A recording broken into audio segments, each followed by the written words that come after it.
What if Solomon's temple had never been built? Jerusalem, 950 BC. The sun rises over Mount Moriah, but something is wrong, terribly wrong.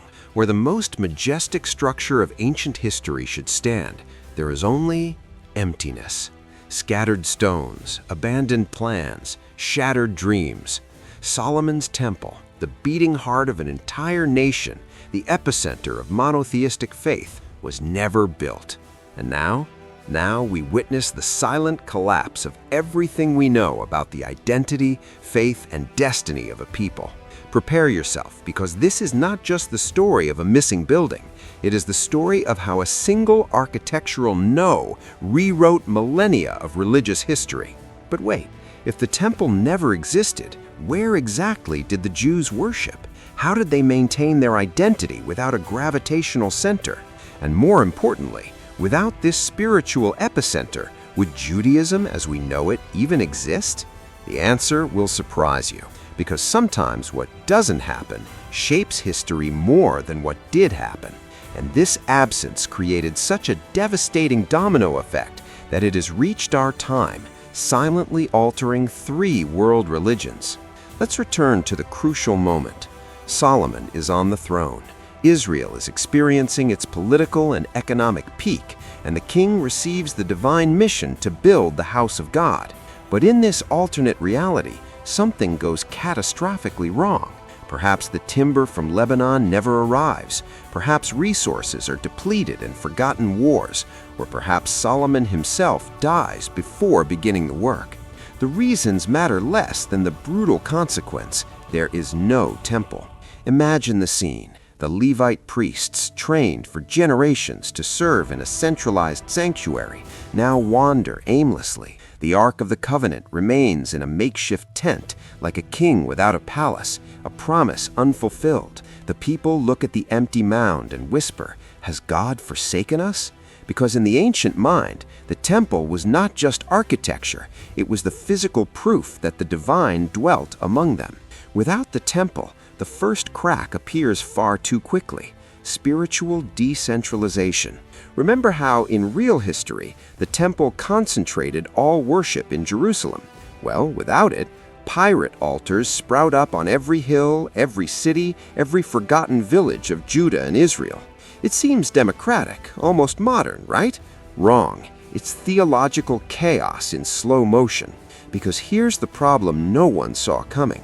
Without a unified religious center, each community begins to interpret the Torah in its own way. The priest of Bethel says one thing, the one in Shechem says another, the one in Hebron invents a third version. In 2 generations, you no longer have one Judaism, you have 30 different Judaisms, each competing for the true narrative. The national identity, which depended on this spiritual unity, begins to fragment like glass under pressure. And the sacrifices? The sacrifices become a fascinating problem. In the actual timeline, the temple had strict rules, standardized procedures, a liturgy that everyone followed. Without it, each local altar develops its own rituals. Some begin to incorporate Canaanite practices, others invent never-before-seen ceremonies. In 100 years, you look at Jewish worship and hardly recognize its Mosaic origins. The irony is cruel. Solomon wanted to build the temple precisely to prevent this religious dispersion. Without it, the prophecy became a cosmic joke. But the absence of the temple doesn't just destroy rituals. It strikes at something deeper, more visceral, the very notion of divine presence. You see, the temple was the place where God tangibly dwelt. Without that physical anchor, how do you convince a peasant in Samaria that Yahweh is with him? How do you compete with Canaanite gods who have magnificent temples, impressive statues, and visually striking rituals? The answer is simple and terrifying. You can't. If you're realizing that the absence of a few stacked stones is about to change the course of 3 world religions, you're beginning to understand the magnitude of what we're dissecting here. Subscribe to the channel, because what comes next will show how a non-existent temple created a spiritual vacuum that almost swallowed the entire monotheism. And when I say almost, I'm being generous. 3 generations after the temple was not built, Israel is unrecognizable. The religious fragmentation that began as cracks has turned into an abyss. But the real problem is not theological, it is political. Because here lies the dirty secret that no one tells.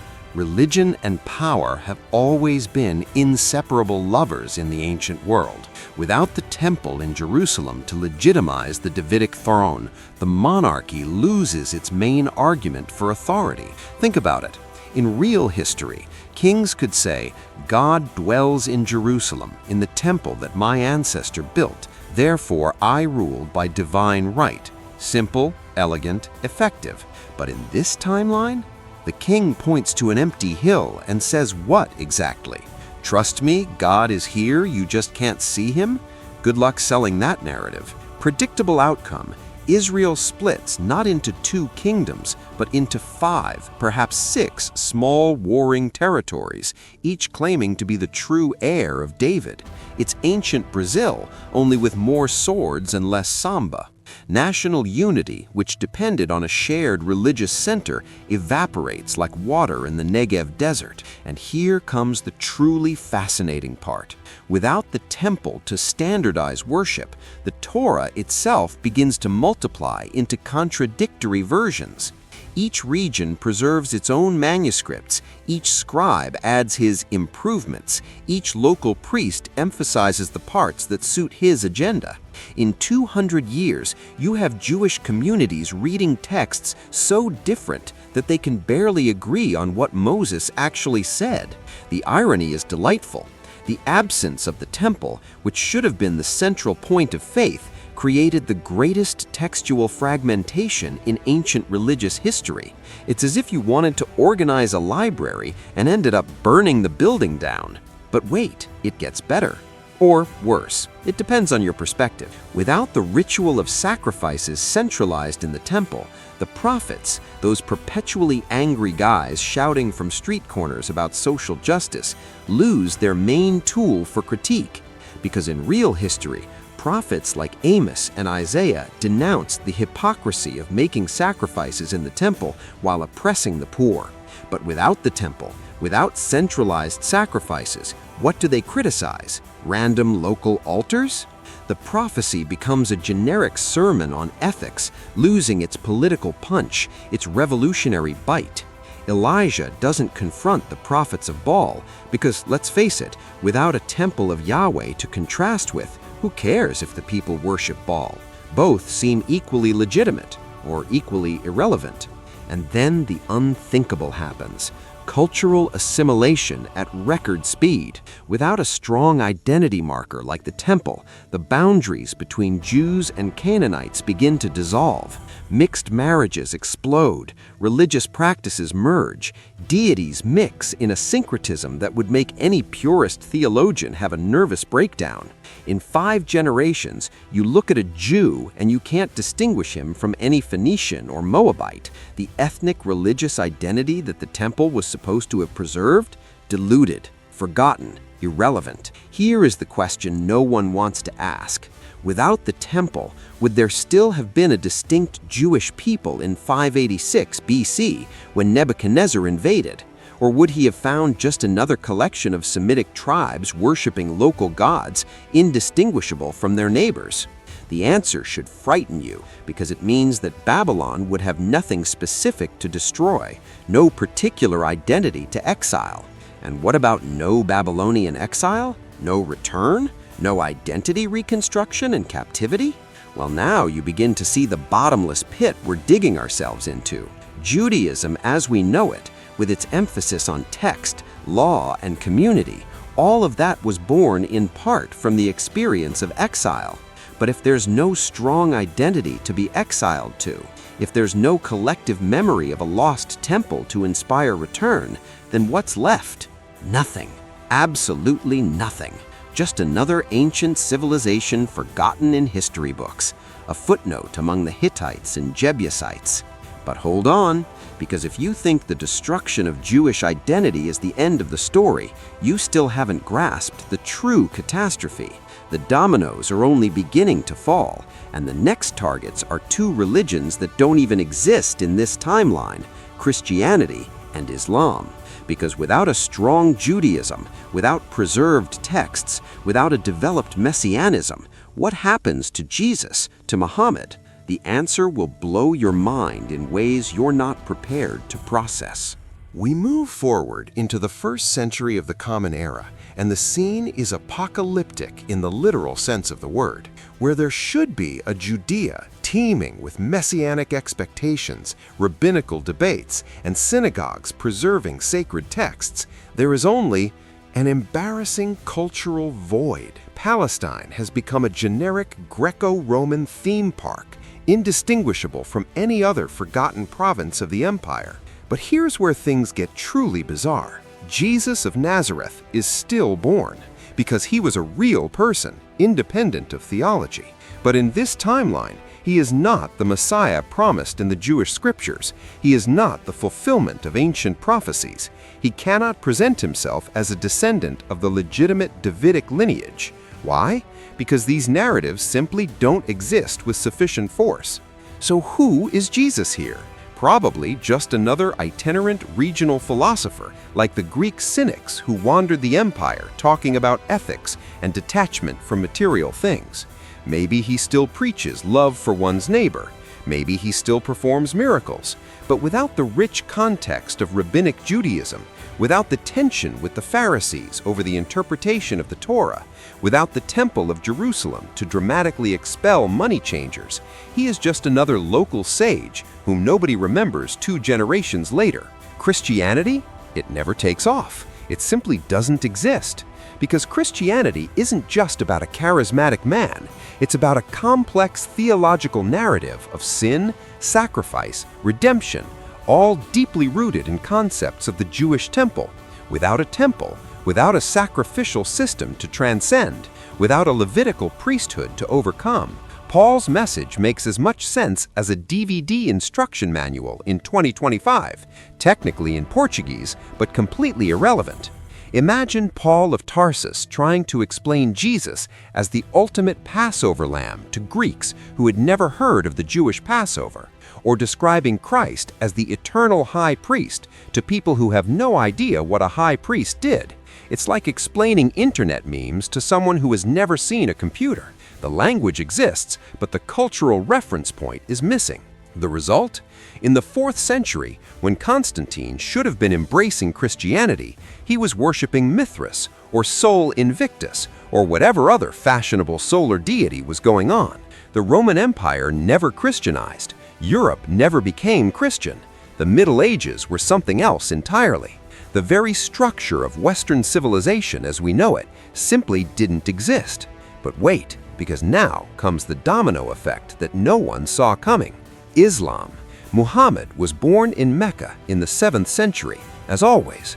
But the context is radically different. In the real story, Muhammad interacts with Jewish and Christian communities in Medina, absorbs Abrahamic narratives, and positions himself as the last prophet of a tradition that goes back to Abraham, Moses, and Jesus. But in this timeline, these communities either don't exist or are so fragmented and culturally assimilated that their narratives have become incoherent folklore. Without strong Judaism, without Christianity, what does Muhammad preach?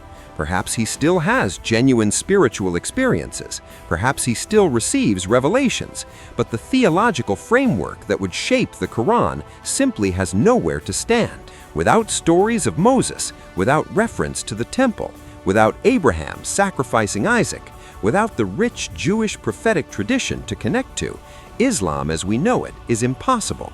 Perhaps Muhammad founded a local religion in Arabia, some form of autochthonous Arab monotheism, but without the Abrahamic connection, without claiming Jerusalem as a holy city, without continuity with Judaism and Christianity, this faith lacks the universal appeal necessary to conquer half the world in a century. The Arab Empire may still expand militarily, but without Islam as a unifying ideological force, it is just another wave of conquests that dissolves over generations, like so many others in history. No caliphate, no Islamic golden age, no preservation of classical Greek texts that the Arab world safeguarded while Europe burned libraries. To recap this historical nightmare, without the Temple of Solomon, Judaism fragments and dilutes. Without a strong Judaism, Christianity never comes into being. Without Christianity, Europe takes a completely different civilizational path. Without robust Judaism or Christianity, Islam cannot emerge in the form we know it. Three religions that today have more than 4 billion followers simply do not exist, or exist in such distorted forms that they are unrecognizable. And all because some stones weren't piled into a mound in Jerusalem 3,000 years ago. The irony is so heavy, it hurts. But if you think we've only lost religions, you're catastrophically underestimating the cultural black hole we've just created. Because religion in the ancient world wasn't just about prayer and rituals, it was the operating system of entire civilizations. And we've just deleted the source code. Let's talk about something no one considers: literacy. In real history, Judaism developed an almost pathological obsession with written text precisely because the temple centralized worship and enforced the standardization of scriptures. This culture of literacy spread to Christianity and Islam, creating societies where reading was not the privilege of scribes and aristocrats, but the expectation of every average believer. Christian monasteries preserved classical knowledge. Islamic madrasas revolutionized mathematics and astronomy, all because these religions valued sacred texts. Without them, the literacy rate in medieval Europe plummeted. Classical Greek and Roman knowledge was definitively lost because there were no Christian monks copying manuscripts nor Arab scholars translating Aristotle. The Renaissance never happened because the material that should have been rediscovered simply no longer existed. The Protestant Reformation was impossible without a Bible printing press for distribution. The Enlightenment lost its philosophical foundations because the theological debates that preceded it never occurred. We're talking about a cascading civilizational collapse that would make a zombie apocalypse look organized. And modern science? Forget about it. Because however much militant atheists hate to admit it, many founders of modern science were deeply Christian theologians. Newton, Kepler, Galileo, Mendel. They sought to understand the laws of God in nature. Without Christianity, without this theological motivation to investigate the cosmos, the scientific method may never have developed, or may have developed centuries later under a completely different cultural paradigm. Your current technology, your smartphones, the internet, modern medicine, all of this depends on a causal chain that goes back to philosophical and scientific decisions made by people embedded in Abrahamic religious contexts. Cut the root and the tree will never grow. But here's the real existential nightmare. Without these three religions, what fills humanity's spiritual vacuum? Eternalized Greco-Roman polytheism? Persian Zoroastrianism dominating the Middle East? Hellenistic mystery religions becoming global mainstream? Or something completely unimaginable, some faith that never existed in our timeline and that would shape the human psyche in ways we can't even conceive? Imagine a humanity where concepts like love thy neighbor, universal human dignity, and equality before God never became dominant cultural values. Because however problematic the history of Abrahamic religions may be, they introduced radically egalitarian ideas into the ancient world that eventually eroded caste systems, institutionalized slavery, and rigid birth hierarchies. Without them, these oppressive structures can persist indefinitely. The abolition of slavery, human rights, modern democracy, all these movements have rhetorical roots in Abrahamic religious language of dignity and freedom. Cut those roots, and the moral evolution of humanity takes dark, perhaps irreversibly authoritarian turns. The world of 2025 in this alternate timeline is unrecognizable, not just different, but fundamentally alien. Different languages, different borders, different values, different technology. You wouldn't recognize a map, you wouldn't understand wars, you wouldn't share the same basic moral assumptions. And at the center of this 3 millennia-old butterfly chaos, at the silent epicenter of all this historical devastation, lies an empty mound in Jerusalem where Solomon's temple should have been, but was never built. Now comes the question that should be keeping you up at night. If the temple was never built and all of this collapsed, what exactly are we doing here discussing alternate history? Because there's a philosophical twist in this narrative that will fry your brain. Look, we can only imagine this apocalyptic scenario precisely because the temple was actually built. All our capacity for critical thinking about religious identity, cultural preservation, and cascading historical effects comes from an intellectual tradition that the temple itself helped to create. Without it, we wouldn't even have the conceptual vocabulary to discuss its absence. It's the perfect paradox. We're using mental tools created by the temple's existence to imagine a world where it doesn't exist. It's like trying to describe colors to someone blind from birth using only colors as a reference. The exercise exposes its own limitations. But here is the true climax of this story, the moment where everything is reversed. Perhaps Solomon's temple wasn't as essential as it seems. Perhaps the true strength of Judaism was never the physical structure, but the idea it represented. Because guess what? The temple was destroyed by the Babylonians in 586 BC, rebuilt and destroyed again by the Romans in 70 AD, and it was never rebuilt again. But Judaism not only survived, it flourished. How? By transforming itself. Rabbis replaced priests, synagogues replaced the temple, Torah study replaced sacrifices.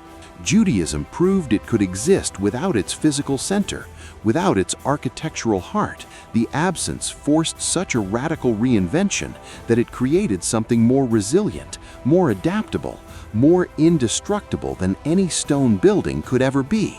So here's the final irony that shatters our entire alternate narrative. Perhaps a world where the temple was never built would have forced the Jews to make this transformation much sooner. Perhaps without the crutch of a physical center, they would have developed a portable identity based on text and community, even stronger than in our timeline. Perhaps Judaism without a temple was even more powerful. And if that's true, then this whole apocalyptic journey we've undertaken, all this civilizational devastation we've imagined, might be completely wrong.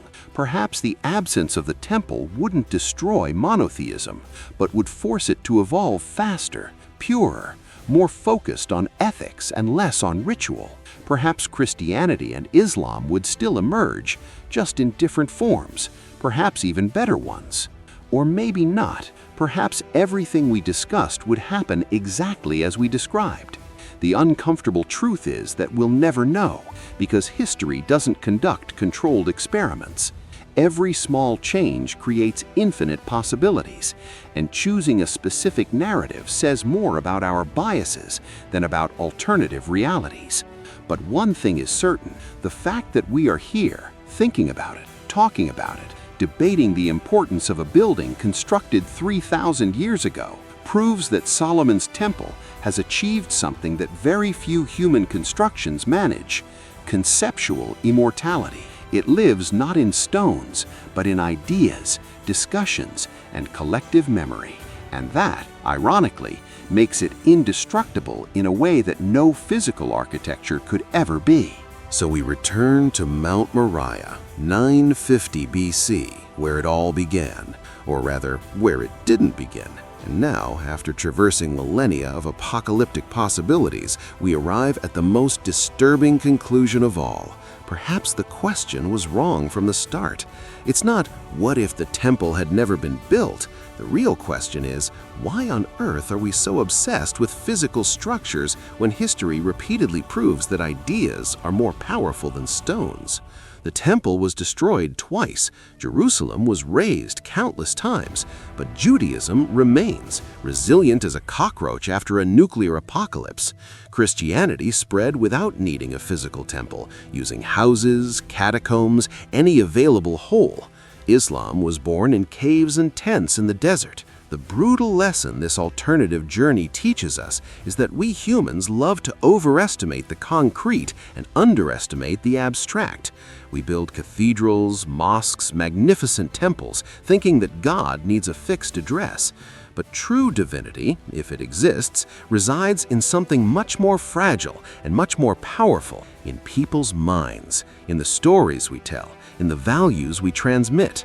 Solomon's temple might never have been built, and perhaps, just perhaps, that would have forced humanity to learn this lesson 3,000 years earlier. That faith doesn't need architecture, that community doesn't need centralization, that the sacred doesn't need walls to exist. But here's the final twist no one expected. By imagining its absence, we inadvertently proved its importance, because the exercise of thinking, what if it didn't exist, revealed exactly how profoundly the temple shaped not only religion, but civilization, thought, values, technology, even our capacity to ask complex historical questions. Its hypothetical absence created a void so gigantic that it swallowed 3 religions, several civilizations, and millennia of human progress. The Temple of Solomon, therefore, is simultaneously essential and dispensable. Essential because its construction triggered historical sequences that have brought us to this point. Dispensable because its own legacy has proven that we perfectly survived its physical destruction. It's the perfect paradox encapsulated in stones that no longer exist. Something can be crucial in bringing us to the present and completely irrelevant to our future at the same time. The temple was the bridge, but once crossed, the bridge becomes memory, longing, a symbol. We no longer need it physically, but we will never forget that it was there. And perhaps that is the true genius of Solomon's temple. It was designed to be temporary from the start, built to be destroyed, created to teach that nothing physical is eternal, but that the lessons learned in the process of building, maintaining, and losing something sacred, those are immortal. In the end, the absence of the temple would have been as formative as its presence. Histories made up as much of what happens as of what doesn't happen, as much of what we build as of what we leave in ruins. And we, observers 3 millennia later, are a product of both the stones that were piled up and the voids that were left behind. Jerusalem today still looks at the Temple Mount with longing and political tension. Jews, Christians, and Muslims still fight over this empty space. And perhaps this is the ultimate proof. Even the absence of the temple has more power than the presence of most of the buildings that are still standing. So, tell me in the comments, do you think Solomon's temple was essential for the survival of monotheism, or was it just a catalyst that could have been replaced by anything else? Your answer will reveal more about how you see faith and history than you imagine. And if this mental journey has made you question something you thought was as solid as a rock, subscribe to the channel, because every Monday, Wednesday, and Friday we deliver more stories that will blow your mind and rebuild your worldview. See you in the next video, where we continue to destroy certainties and build better questions.